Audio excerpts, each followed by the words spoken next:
All right, well, man, it is good to see you again. Glad I got to see you prior to the fight in Vancouver. Obviously, didn't turn out the way you wanted it to, but I don't want to drag that up too much because I know you've probably talked about it ad nauseum. But one thing I did want to ask you about is what that does to you mentally, the emotional drop after getting ready for a fight and flying out there and going through camp and then having it turn out like that. It was pretty rough. But I got married the week before, so it was out of my head pretty quick. I got to hang out with my wife, and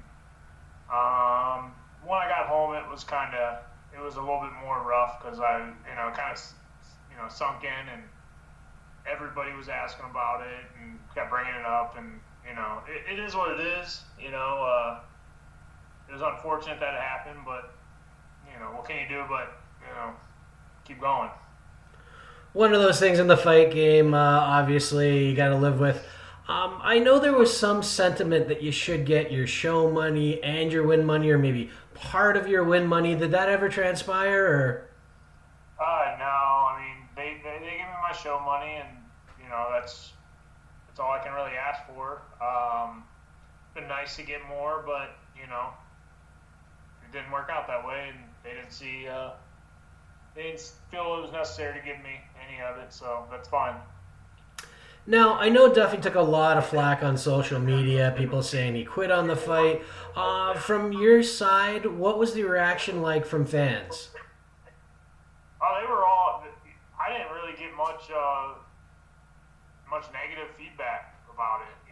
They said a lot of people said people I don't even know said you had them, the tide was turning, and the momentum was in your side, and a couple fanboys of his was like, oh, that was a terrible poke, and I was like, I don't know about that, but it's cool. It's cool that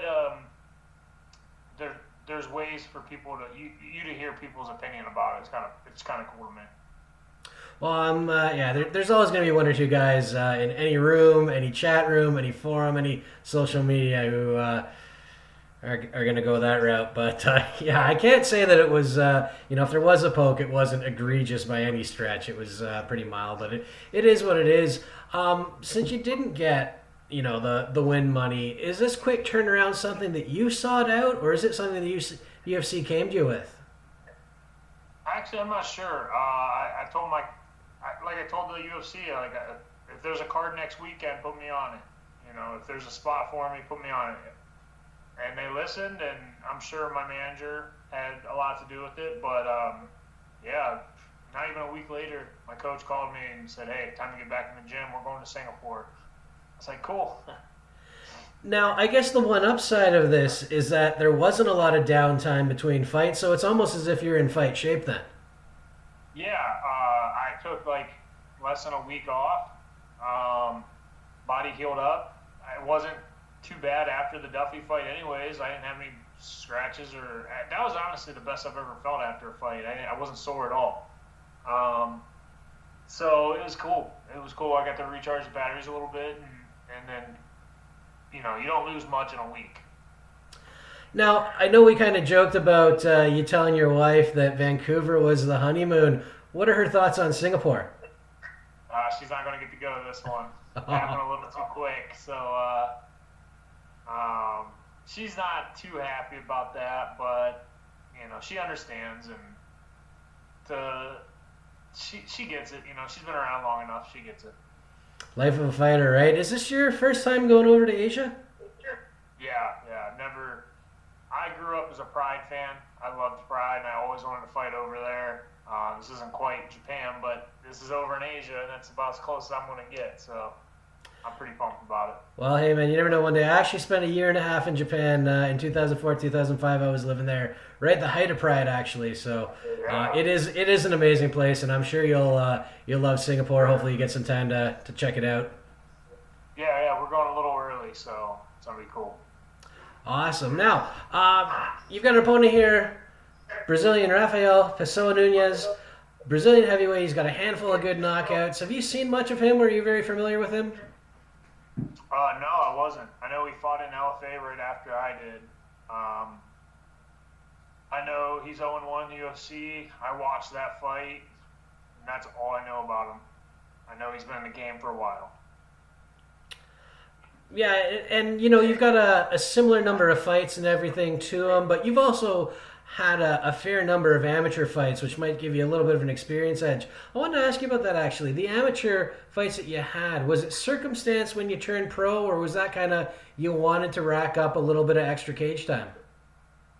It was a little bit of both. I felt like the coach I had at the time was holding me back with, he kept trying to get me in these amateur fights, and I thought after 10, I was like ready to turn pro. And he would just, every time I'd convince him otherwise, he would change his mind. So I fought a couple too many amateur fights, I think, but I think the magic number is 10. I really do. I think a lot of these guys have 2 or 3 or 4 amateur fights, and then they go pro, and it doesn't translate well to the pro. I mean, there's a big difference. Absolutely. I mean, I take it then if you went back, you're not still with that coach, are you? No, no, no. We went our separate ways a few years ago. All right, I won't dig there, but if you went back and did it again, you'd probably just go pro after 10, and I take it. Yeah, I think 10's the magic number. I really do. After that, it was hard finding fights. It was a lot of guys dropping out, a lot of guys falling out. The one time, I think my second to last amateur fight, I was fighting a guy that was 3-0, and I mean, he really didn't. The experience wasn't there, is what I'm getting at. Like, he should have been fighting somebody on his level, and it wasn't much of a fight. Gotcha. Now this one looks like it should be a good one, especially with the knockouts that Rafael has had. I mean, how do you see this one playing out? I see it. It's a completely different game plan than Duffee was. I don't think this guy's a fast starter. I don't think he comes out trying to kill you. He's kind of a counter fighter, which is good. It's fine. I think it's going to take us a round to find our timing, and then second round, I think it's one of us is going out. It's not going to be me. And honestly, it looked like that's how that Duffee fight was going as well. I mean, he had a bit of an early wind, and then it looked like you had kind of turned the tide, and it didn't seem like it was going to go 3 rounds. I mean, it didn't ultimately, but right. Yeah, that's the thing I pride myself on for being a heavyweight, especially a heavyweight that. I mean, I'm not chiseled up. I don't look like an action figure or anything like that. Like, I've went 25 minutes, hard 25-minute round, 5-minute rounds. I've done it before, and I'm not afraid to go that, so tired that you can barely lift your arms up. Like, I actually enjoy that. I like it a lot. It's funny. funny. I know a lot of heavyweights don't. It's funny you mentioned the not chiseled thing. Do you take a lot of flack for that? Because I mean, some of the fan favorites over the years, the Derek Lewis, Roy Nelson, Mark Hunt types, they were never chiseled guys. Yeah, it's funny when once in a while I'll get bored and look at like comments and stuff, and that's the first thing some people talk about is like physiques. And I'm like, if I was entering a bodybuilding contest and you guys were talking about my physique looking the way it is, by all means, but like that does nothing. Look at Daniel Cormier. Is one of the greatest champions of all time, and you've never seen an ab on him. Yeah, I mean, when you're carrying around all that muscle, all you're doing is really burning fuel. And you even a guy like Cain Velasquez, Cain was never super ripped either. No, it's like it's functional. What we do is functional, and a lot of it's a lot of genetics too. So some of these guys are just naturally like that, and I've never been. Even when I fought at 205, and you could barely see any abs on me. So yeah, the physique thing, it doesn't bother me. This is what I look like, and I've done a pretty good job of shutting people up about it. How long ago did you fight at 205? Was that early on? Yeah, that was 2010. I took 1 year and did. I could probably do it now since I can devote more time to it. I probably couldn't fight for about 6 months, which I'm trying to fight as much as possible right now. So it's not out of the question, but I did it for a year, and that was an amateur fight. Or I had like 4 or 5 amateur fights at 205, and I was cutting from like 240, which was rough for an amateur. So I went back up to heavyweight after that. And I assume you'd greatly prefer not having to worry about that weight cut. Yeah, it was, man, it was bad. It's actually a surprise that I did it as many times as I did, because I mean, I'd cut down from like 240, and then 36 hours later after the fight or whatever, I was back up to like 235. Like my body holds a lot of water and holds a lot of weight. I know it doesn't get talked about as much with the heavyweights because some guys do cut, but a lot don't. But are you glad to see the trend kind of swinging now to guys not cutting weight, fighting more at their natural weight class?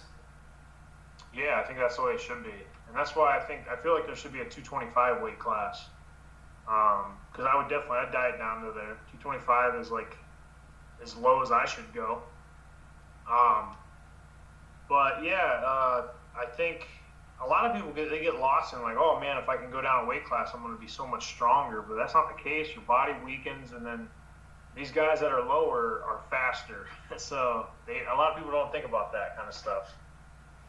Absolutely, and we've seen guys like Rumble Johnson when he was cutting a welterweight, like that was just absolutely insane. And then you look when he went up, how much more success he's had, and now he's talking about coming back at heavyweight. Yeah, I saw that. I trained with him a few years back when he was getting ready for Cormier. I went down to Fort Lauderdale and trained a little bit, and I was looking at him. I was like, how in the world does that man ever even come close to 170? I don't know, because he was like, we were standing next to each other, and I didn't feel much bigger at all. Man, and if we're being honest, he probably shouldn't have been doing it. No, I had to be terrible on him. So, October 26th, Singapore, and you said you're heading out early. Let's just maybe wrap it up with that. How early are you going out? Is that just to acclimatize to the time difference and everything else? Yeah, I'm heading out. I'm leaving Cleveland Saturday, so a week before. I know some guys go out there 2 weeks before, but I mean, yeah, it's the sleeping stuff for me. I'm pretty good at it, so I can stay up real late and it doesn't bother me. But I'd like to get on a good schedule, because I have no idea what time we're fighting over there or anything. I don't know if it's going to be 6 o'clock their time or 6 o'clock back in the States time, so I have no idea. Yeah, I hear you. Being on the road, it can definitely mess with your head. I never know what time zone I'm in. All right, well, we're looking forward to it. And I know, like you said, you're predicting a stoppage. It's not going 3. Nope, not going 3. And if it does, I'm still going to get my hand raised. All right, well, best of luck to you in Singapore, man. Great to talk to you again, and I hope to talk to you after. All right, sounds good. Thanks. Take care, Jeff.